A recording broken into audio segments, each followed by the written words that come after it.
It was winter break for Michael, and he was looking forward to visit his grandma. His mom was dropping him off, and it was a long journey across the state to her house. Michael loved the idea of being able to roam the farm, etc. Even though the weather would be cold, he would still enjoy walking through the fields. It started to snow heavily as they were driving to his grandma's house.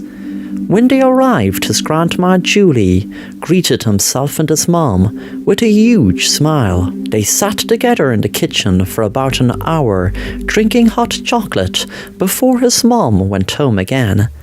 Michael was staying for 2 weeks. Michael and his grandmom were watching TV when he spotted 2 dolls. He knew that all ages liked dolls, so didn't think anything of it, but something about them looked a bit creepy. He got a start as a girl who was missing came on the news, and she struck an uncanny resemblance to the doll that was perched just over from them. His grandma changed the channel fast and asked Michael would he like to watch a movie and have some more hot chocolate. Michael watched TV with the hot chocolate a while later, but couldn't get the spooky idea out of his head that his grandma's doll was exactly like a clone of the girl who was on the news and was missing. That night he was in bed, and it was late. He couldn't sleep. He heard a noise from the attic and knew that he couldn't sneak up there if his grandmom was there. So he waited until she went to the store to buy groceries. When he went up there, he saw 4 different dolls, 3 girls and 1 boy. He got out his phone and with some quick research realized his fear was right. They were the missing kids. He wondered why in God's name did his grandmom make dolls of missing kids.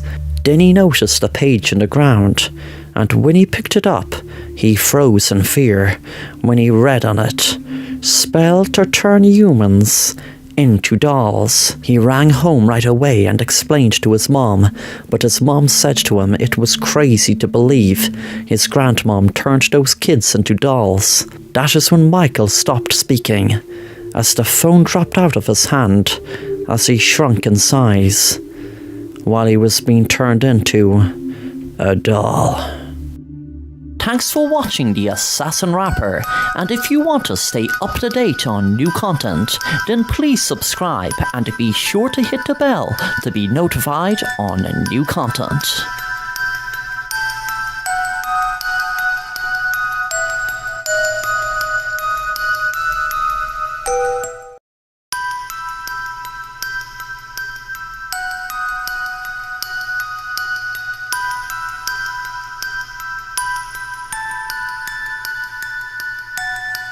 Paisley was walking through the woods, afraid because she was alone.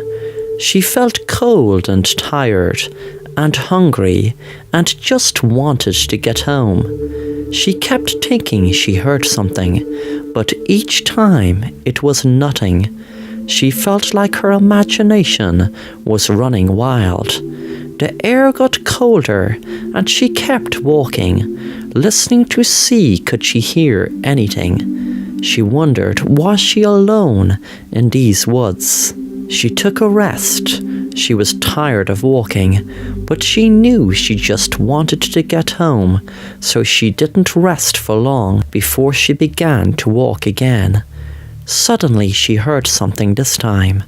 She stayed quiet, hoping that whoever it was, or whatever it was, wouldn't hear her or see her. Once again, it turned out to be nothing. She sat down. She was so tired and wished she was at home in her bed cozy. As she sat down, she listened every time she heard anything, even a bird chirp. She listened intently. She thought someone else was there with her. She could feel it. Suddenly, as she got up, she froze. She knew this time. She wasn't imagining anything. There was a man walking. He was real because she could see him right in front of her, but thankfully he couldn't see her. She froze, hoping he wouldn't see her. He was just about to pass the tree she was hiding behind. As soon as he passed, she jumped out and bit his neck, tasting his blood, and thankful she had her taste of blood tonight. Now finally, she can go home.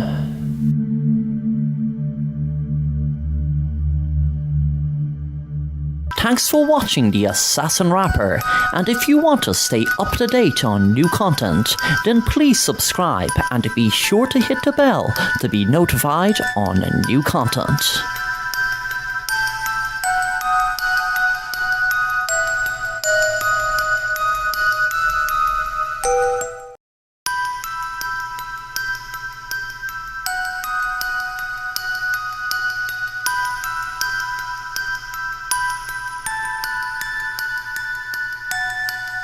Hello, my name is Martin. Me and my wife just got married.